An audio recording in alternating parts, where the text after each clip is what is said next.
I'm Will Appleton with an episode from the Lawfare archive for October 15th, 2022. Earlier this week, the House Select Committee to investigate January 6th held its ninth and presumably final hearing. In connection with the events of January 6th, the seditious conspiracy trial for multiple members of the far-right group the Oath Keepers is ongoing. For today's archive episode, I picked an episode from 2021 in which Benjamin Wittes sat down with Jacob Schulz, former managing editor at Lawfare, to discuss the recent enforcement history of the seditious conspiracy statute and more.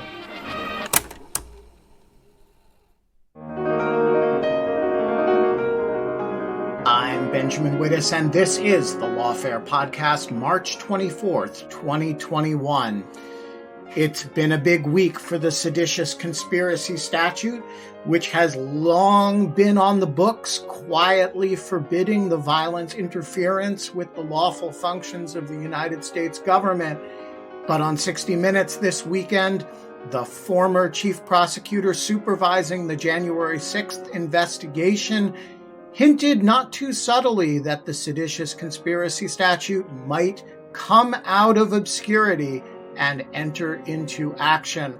This has prompted a flurry of discussion of the statute, and we happen to have on Lawfare's staff a gentleman who has spent a fair bit of time researching the recent enforcement history of the law. That's Deputy Managing Editor Jacob Schulz, who has written a series of articles for Lawfare on recent deployments of the seditious conspiracy statute. One of them involves an attack on the Capitol, actually, back in the 1950s. One of them involves the blind cleric who tried to blow up the World Trade Center. That's the first attack on the World Trade Center. And one of them involves a weird bunch of guys in Michigan who called themselves the Hutari. I sat down with Jacob in the virtual jungle studio to talk through the recent enforcement history of the seditious conspiracy law. There's a lot of good stories here. A lot of people have wanted to overthrow the government. It's the Lawfare podcast, March 24th. Jacob Schulz on seditious conspiracy. So, Jacob, it's not usual that we do a Lawfare podcast episode in response to 60 Minutes, but that seems to be what we're going to do today. What happened on 60 Minutes this weekend? Yeah, so Michael Sherwin goes on 60 Minutes and he's talking with the interviewer, and they talk a lot about the various charging techniques that are going to be used in response to the January 6th attack. And the interviewer asks him whether or not he anticipates, he calls them sedition charges, he means seditious conspiracy charges against some of the Capitol suspects. And Sherwin just responds to him sort of bluntly that yes, he believes the facts do support those charges, and he thinks that as we go forward, more facts will support it. So he said that, and that was at the time quite a big deal because he had previously made some suggestions that he was looking to pursue those charges, but had not said anything nearly as direct about the type of evidence that they have. All right, so let's play that exchange. I'm not a lawyer, but the way I read the sedition statute, it says that sedition occurs when anyone opposes by force the authority of the United States or by force hinders or delays the execution of any law of the United States. Seems like a very low bar, and I wonder why you're not charging that now. Okay, so I don't think it's a low bar, Scott, but I will tell you this. I personally believe the evidence is trending towards that and probably meets those elements. Do you anticipate sedition charges against some of these suspects? I believe the facts do support those charges, and I think that as we go forward, more facts will support that, Scott. This is going to be a long-term investigation. The Biden administration asked Michael Sherwin to stay through the transition. Now, he plans to return to the Miami U.S. Attorney's Office. What do you want people to understand about this investigation? That we try to move quickly to ensure that there is trust in the rule of law. You are going to be charged based upon your conduct and your conduct only, not what you may have posted about the election, not what you may have posted about different political views. The world looks to us for the rule of law and order and democracy, and that was shattered, I think, on that day, and we have to build ourselves up again. The only way to build ourselves up again is the equal application of the law to show the rule of law is going to treat these people fairly under the law. Jacob, you said that he had made similar noises earlier. What does that refer to? Yeah, so he had said in January, a few weeks after the attack, he had given a series of press conferences. And in one of those, he said that he'd organized a strike force whose only marching orders were to build these seditious conspiracy charges. So he doesn't say directly that they have the evidence there to do it, but he made I would say, a relatively big show of having that be a part of this press conference in response to the attack, and was very public that this was something that he wanted to do. So this is sort of new and sort of not. I guess it's an incremental advance, but it has garnered a lot of attention, both from judges who are sitting on these cases and from the press. What has the response been? Yeah, so the judge in the case was certainly not pleased. And the press, for their part, sort of have been very interested in, it's really spurred a lot of interest in this charge. So if you were to go back and look at the evening news segments on all the major networks, at least a bunch of them had to do with this charge and the statute and sort of focusing on what does it mean? Is it plausible? And all that stuff. And if you were to go on Twitter, you see a lot of people talking about seditious conspiracy. And one thing I think is interesting to say about, you mentioned that it's an incremental thing. I guess the significance of it is in part that even over the summer, the summer in response to the Black Lives Matter protests, Acting Attorney General Jeffrey Rosen had sort of mentioned passive support for the idea that maybe those people would be eligible for seditious conspiracy charges. So I think there was maybe a tendency when Sherwin first said this back in January to maybe just say, oh, okay, it's not necessarily dissimilar in terms of the plausibility of it happening to what Rosen had said over the summer. But this, I think, to a lot of people is really an indication that, the evidence is there and perhaps it's going to progress in that direction. All right. So it's fair to say that seditious conspiracy is in. In what sense? I mean, it's kind of the it charge right now, right? Yeah. I mean, it's funny to see.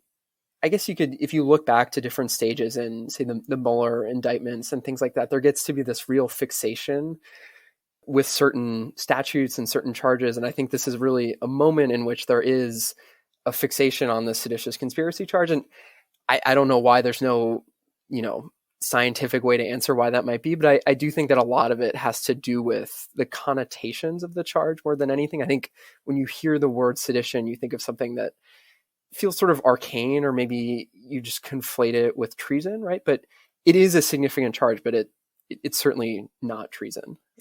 We happen to have had a discussion about seditious conspiracy and the possibility of charges in this on the podcast the other day.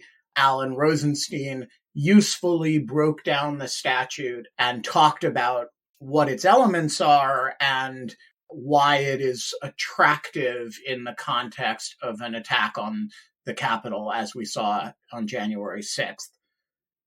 Let me actually read the relevant sentence. If two or more persons, and this is for those who are following along, is at 18 USC 2384. If two or more persons in any state or territory, and I'm going to skip some stuff, conspire to overthrow, put down, or to destroy by force the government of the United States, or to levy war against them, okay, so pretty serious conduct, or to oppose by force the authority thereof, or by force to prevent, hinder, or delay the execution of any law of the United States, or by force to seize, take, or possess any property of the United States, shall be guilty of seditious conspiracy and subject to potentially 20 years. Okay, this is a seditious conspiracy statute. The tricky thing about it is that it basically covers two different types of conduct. It covers very, very serious conduct, conspiring to overthrow, put down, or destroy by force the government or the United States. And then it also covers, by its plain language, stuff that seems much less serious, right? To oppose by force the authority of, to prevent, hinder, delay any law, to take any property. And because the statute is at once so serious and so broadly and awkwardly written, it presents unique challenges towards anyone trying to use it. But in this episode, I wanted to talk with you because you've been doing a kind of historical research about the recent uses of this statute, which is a little bit more developed. People think of it as this kind of moribund post-Civil War statute that's kind of sat around unused for a long time, but it's actually had some major cases in recent decades, one of which is oddly reminiscent of the January 6th attack. So why don't we start there with the other assault on the Capitol and the seditious conspiracy charges that resulted from that? Yeah, it's the forgotten assault on the Capitol. So in 1954, there were four members of a Puerto Rican nationalist group, and they were located in New York City, and they took the day train down to DC and burst into Congress and started shooting into Congress, active session of Congress. And they shot 5 congressmen, didn't end up killing anyone, although one congressman had serious injuries that people said he never really recovered from. And so this was the same group that a few years earlier had tried to launch a rebellion in Puerto Rico, and then a few years after that had tried to actually assassinate President Truman when he was staying across the street from the White House while the White House was being renovated. So this was a big public attack, and at the time was a big deal. And the response from the Justice Department was, interestingly, in the Eastern District of New York, where these people were based, to charge the 4 attackers and 13 others who belonged to the same group with seditious conspiracy. So again, really striking parallel. People storm the Capitol building trying to promote their cause, and then the response from the Justice Department is to charge them with seditious conspiracy. The interesting thing in that case, which is maybe a bit different, I would imagine, from what would happen in the 2021 version, should that ever come to pass, is that the people who were charged in the 1954 case weren't just charged for the isolated incident and the planning around the incident of the storming of Congress. It was rather for a 4-year, basically, conspiracy to commit violence against the United States. So there's a lot in there to include in an indictment, including, right, the armed uprising, trying to kill the president of the United States. And so at trial, they all get convicted, and then a bunch of them appeal to the Second Circuit, who is not impressed with the appeal. And we can talk about this later, but there's a bunch of interesting case law that comes out of that case. So what would you describe as the interesting Second Circuit case law that comes out of the Puerto Rican nationalist attack on the Capitol? Yeah, so there's a few things, and part of what makes it interesting is that it shows up again in a later Second Circuit seditious conspiracy case. But on the one hand, the interesting thing is that it's a pretty broad definition of who can be counted as participating in the same conspiracy. So in this case, the people on trial, not all of them were based in the same place. It was different cells, one in Chicago, one in Puerto Rico, one in New York, all of whom belonged to the same nominal organization, but they weren't in the same place. And only 4 of them were actually the ones that stormed the Capitol, right? So this is the Second Circuit saying that a pretty wide, geographically disparate group of people, a lot of whom didn't actually, do the shooting, can be counted in the same conspiracy. So that even includes someone in this case who's referred to himself as the Minister of Propaganda, who ran the party newspaper.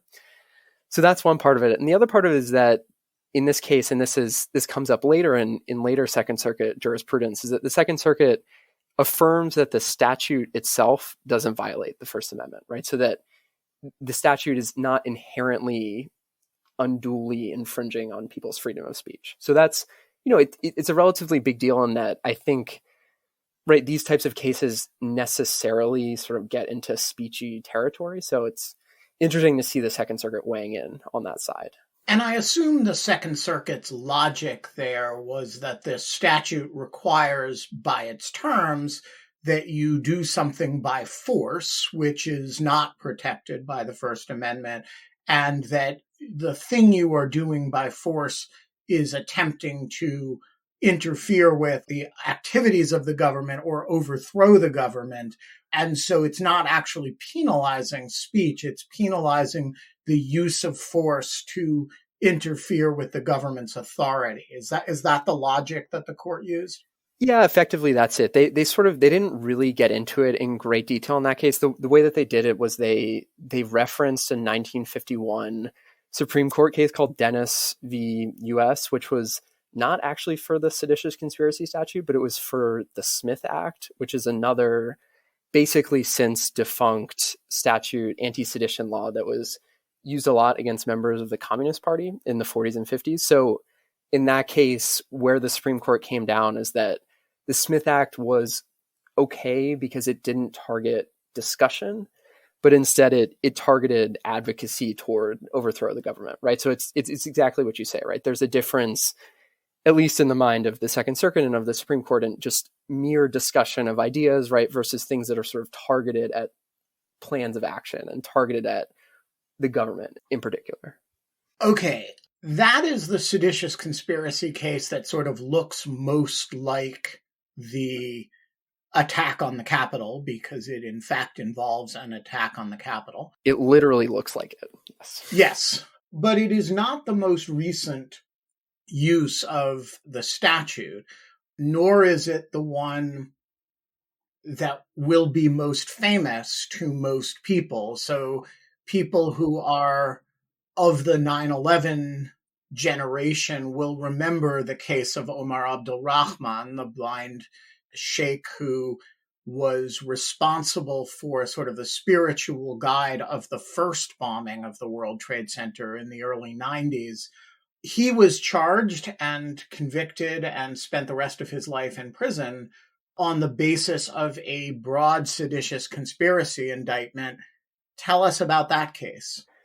Yeah, that's right. So the blind Sheikh and a bunch of other people, so again, not just him, get convicted for seditious conspiracy, and they too are not happy and appeal to the Second Circuit. And the Second Circuit, the way that they deal with the challenge, so the blind Sheikh's main challenge, or one of his big challenges to the conviction from the blind Sheikh, is that, again, that the seditious conspiracy statute itself is infringing upon his First Amendment rights. And basically the way that the court deals with that, the Second Circuit deals with that, is they point to the 1954 case and say no. And they spell out very specifically that in order to be convicted under the seditious conspiracy statute, one must conspire to use force and not just advocate the use of force. And in the case of the blind Sheikh, it's pretty clear that he passed that bar and that the conviction is legitimate. So for those listeners who don't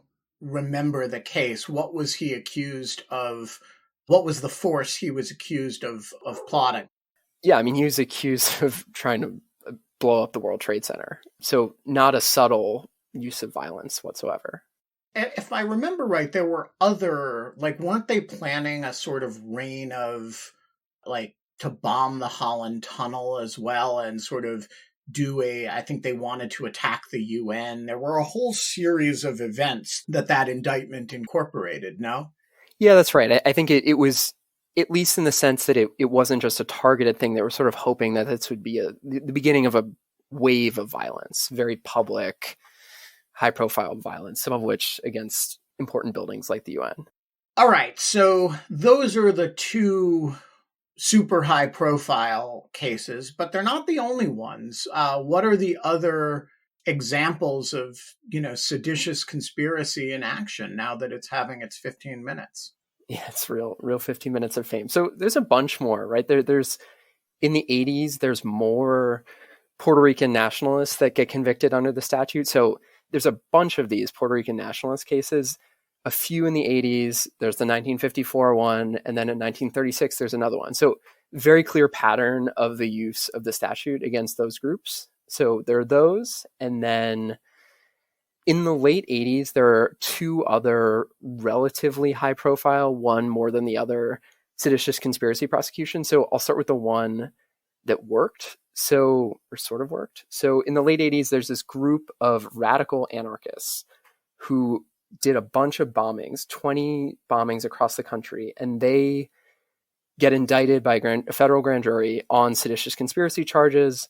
One of the defendants pleads guilty and gets sentenced to 7 years in prison, which, as we'll go through things, is fairly significant in terms of the actual penalty that people end up getting for these things. And then His co-conspirators get acquitted at trial. So that middling success against this sort of anarchist group. And then another very prominent failure comes, it's called the Fort Smith trial. So this is also in the late 80s. There's a whole big group of white supremacists, including the former Grand Dragon of the Texas KKK, the Michigan KKK, and the leader of the Aryan Nation white supremacist group. So this is a relatively high profile white supremacists. So they get charged with seditious conspiracy, but the judge in that case is not having it. And 9 of them get acquitted this is in February of 1988. So in that case, what was alleged by federal prosecutors was that these people had met and they had this meeting where they were all talking about how they were going to overthrow the government and start an all-white nation in the Pacific Northwest. And basically the way that it goes at trial is the government really has a hard time of convincing the judge that what was going on at this meeting, which was basically just like a convening of white supremacists, was that these people were legitimately trying to plan and overthrow the government. And the judge is very circumspect of what's going on and just tosses the case out. And the way that this gets played, which I think is interesting and happens again later in a case that we'll talk about in a bit, is that the dismissal gets played as this victory of freedom of speech. So it's, this is a resounding verdict in favor of democratic freedom of speech is sort of the reaction from extremist quarters after the dismissal. And then in the 2000s, the other people who get charged with seditious conspiracy are, I think, lesser known. So it's 2 different quasi-Al-Qaeda convictions. So one of them was in 2003, a group of guys who were trying to go and fight with the Taliban and go fight with Al-Qaeda. So these were foreign fighters, U.S. citizens trying to go abroad. They were charged with seditious conspiracy and they just pled out and they ended up getting very, very short sentences. I think something on the order of 18 months. So this is not a super high profile thing that happened, but the Justice Department went for it, charged them and got the convictions. And then some listeners might remember later in the 2000s, the Southern District of Florida indicted a group called the Liberty City 7. So this is a group from Liberty City, Florida, and it's sort of unclear what their precise ideological leanings are. They weren't really a jihadist group. They weren't really a radical Christian group. They're just sort of 7 guys with fanatical beliefs. And what ended up happening was the FBI got in contact with them through an informant, and the informant, posing as an Al-Qaeda operative, coaxes them to cough up these sort of weird, overly ambitious plans to bomb the Sears Tower. And then the Justice Department indicts them of seditious conspiracy. So it sounds like it is a charge that has been periodically used to charge people with grandiose plans for sort of overthrowing the government, but maybe who successfully conduct no violence, although they try, or may conduct, sort of one spectacular attack. Yeah, I think that's right. And the blind Sheikh and his followers, that's clearly very successful attack. You also note that it's definitely the most successful prosecution of these charges. And I think the case that best exemplifies what you're talking about is that these charges tend to be most applied toward people who have these really crazy ideas of plots and things that they want to do. Is the most recent example of a seditious conspiracy prosecution. So in 2010, in the Eastern District of Michigan, there's a Christian nationalist militia group. This is a group of people who has very fanatical beliefs, and they believe that the apocalypse is coming, and they believe that there's going to be a war with the Antichrist, and that it's their duty to prepare for it. And they have a website in which they discuss the evils of Judaism and things like that. So these are people with very, very fanatical ideas, and so fanatical that they were sort of excluded even from the community of militia groups in Michigan. And eventually one of these militia groups gets very concerned with what these guys are up to, contacts the FBI, and the FBI ends up arresting 9 of them and charging them with seditious conspiracy. And what were they? And first of all, what were they called? Who were they? But secondly, what was the Like, what were they alleged to be seditioning in order to do? Yeah, right. So they were called the Hutari, and I'm not certain that I'm pronouncing that word correctly, but there was a big debate at the time of the case between the FBI and the group whether that word actually means anything. So I think it's up to anyone's interpretation what it actually, the correct pronunciation is. So the allegation in the indictment was basically that there's one sort of general allegation and then there's one very specific allegation of a plot. So the general allegation is that these people were looking to commit one very prominent act of violence, either against a police officer or against a police officer's family, something targeted against law enforcement, not federal law enforcement. So this would be state or local law enforcement. And then, at least according to the indictment, the hope is that that act of violence will sort of trigger a response from law enforcement and gradually will drag in more and more forces of the government into sort of a grand battle in which the Hutari will retreat and they will carry out a war that will escalate and will sort of precipitate big challenges for the government. So they're kind of imagining we'll kill a cop and then the police will respond and we'll end up kind of in a civil war with the government. Yeah, that's the allegation. And the most specific, so in the indictment, they sort of posit a bunch of different ways that this could end up going down. But the one that they stick on and seem most concerned about it is that the Hutari would ambush a police funeral. And at the police funeral, that would be the precipitating event for this chain of violence, and that they would start from there and go onward. And one thing that's interesting, I'll note for listeners, there's actually an entire movie called Standoff at Sparrow Creek that basically borrows from the indictment that plot point. So big cultural resonance. That's kind of cool. Yeah. Much more mainstream militia group in that case, but yeah. So the Hutari don't get convicted, right?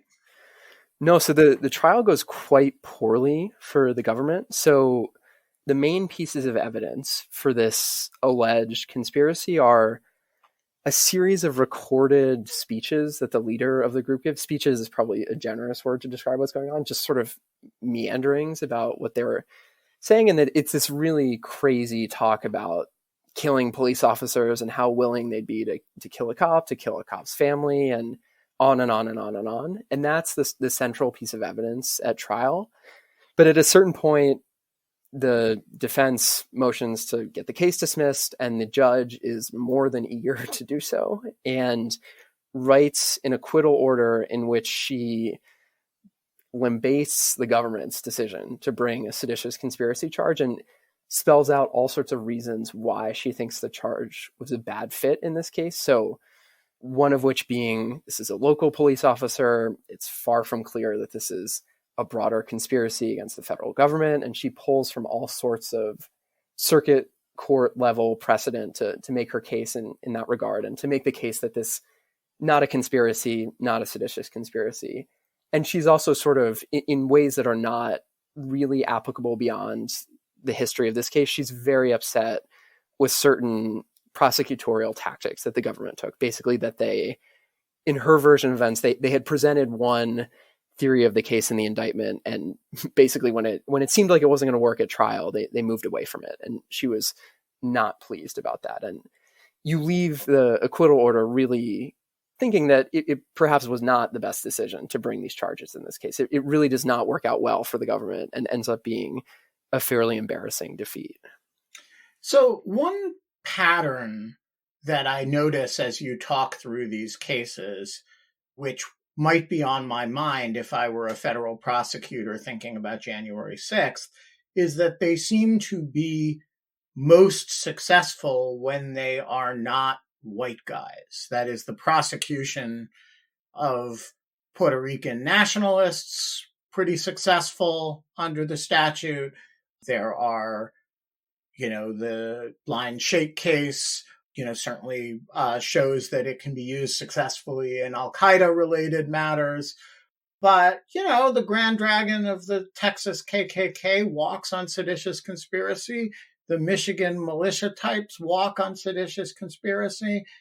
Do you look at this and say the N is too small here to make any conclusions like that, or that there's something about this statute that, makes it a more effective instrument when you're not dealing with good old boys than when you are? Yeah, it's a good question, and it's something that I was really struck by doing all this research, and I wrote a bit about it in the piece about the Hutari. I think there's a few different ways to look at it. So the first of which is that there are probably some internalized racial assumptions about who it is that tries to overthrow the government, right? So in the law's imagination, right, it's probably more plausible that it's a group of Al-Qaeda sympathizers or a group of Puerto Rican nationalists, right? This sort of baked in racialized conception of who does these things. And in addition to that, there is certain practical reasons why this might be the case, right? So it is the case that it's an easier charge to convince a jury is applicable when the people who are on trial are members of a group whose explicit purpose is to attack the US government, right? So it's not really a stretch to say that Al-Qaeda opposes by force the US government, right? We are literally at war with Al-Qaeda in abroad theaters, and there have been a series of serious attacks, and the mission statement of the group effectively is that they're at war with the United States government, right? So it's not particularly hard to imagine why that's a good fit. So I think that's part of it. And you could say a similar thing about a group of Puerto Rican nationalists who in their previous forays had tried to kill the president of the United States. So I do think there's certainly an aspect of this that is really rings all the alarm bells of a very racialized conception of who can do what. And in addition to that, there are some practical things I think about the nature of the group that these people belong to, and also that, at least in the case of the Hutari, this is a group that was, comically disorganized and ill-planned and ill-equipped to do any of these things. So the judge in that case really took the strong stance that when these guys are sort of passively talking and joking about killing police officers, that they're basically too dumb to translate that into any concrete plans. They don't know what they're doing. And I think among the white nationalist groups that have been, and the far right groups that have been tried under the statute, that there's a little bit of that, right? With the Grand Dragon and his colleagues, these guys are sort of just, they certainly have strong anti-government sentiment, but it's not really ever clear if they make the leap from anti-government sentiment to actually planning an attack.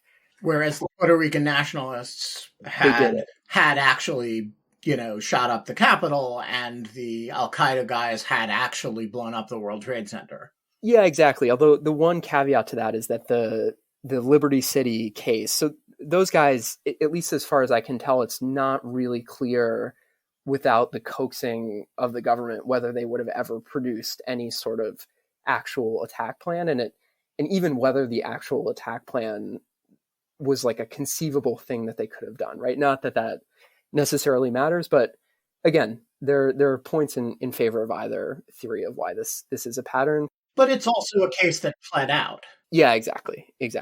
So who knows? It's certainly, if I was the government, that would be a history that would be concerning to me. Just it's not really hard to see the similarities between the Hutari and to see the similarities between the guys who are on trial in Fort Smith and the people who are most likely to be up for seditious conspiracy charges in the January 6th context. It's true, although the ones who, the Oath Keepers may be a little bit more like the Puerto Rican nationalists in that they actually managed to attack the Capitol, right?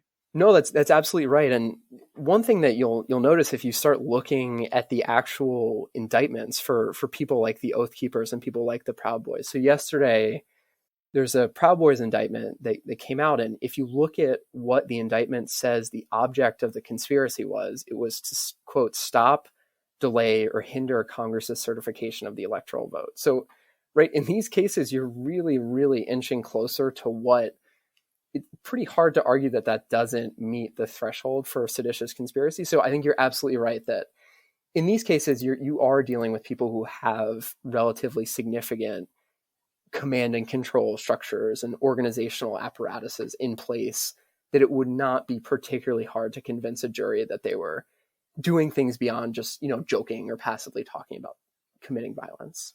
One last question. So at the end of this, do you come away with the sense that, as the prosecutor said on 60 Minutes, we are kind of inching closer to the use of the seditious conspiracy statute? Or do you look at it and say, hey, between regular old conspiracy and firearms charges and, the stuff that they are being accused of, there's no real need to use this statute. You can get lots of prison time by charging people with sort of less exotic instruments. Yeah, so I don't have access to the type of evidence that Sherwin has access to. What I would say is that if the goal here is to get long prison sentences and to get likely convictions, this is not the charge to use, right? There's clearly lots of case law floating out there for any appellate level judge or anyone looking to see why this might not be the right charge to use, and that there is a relatively stringent standard for it. And it's obviously a much more difficult charge to prove at trial than just a pedestrian, firearms or trespassing charge.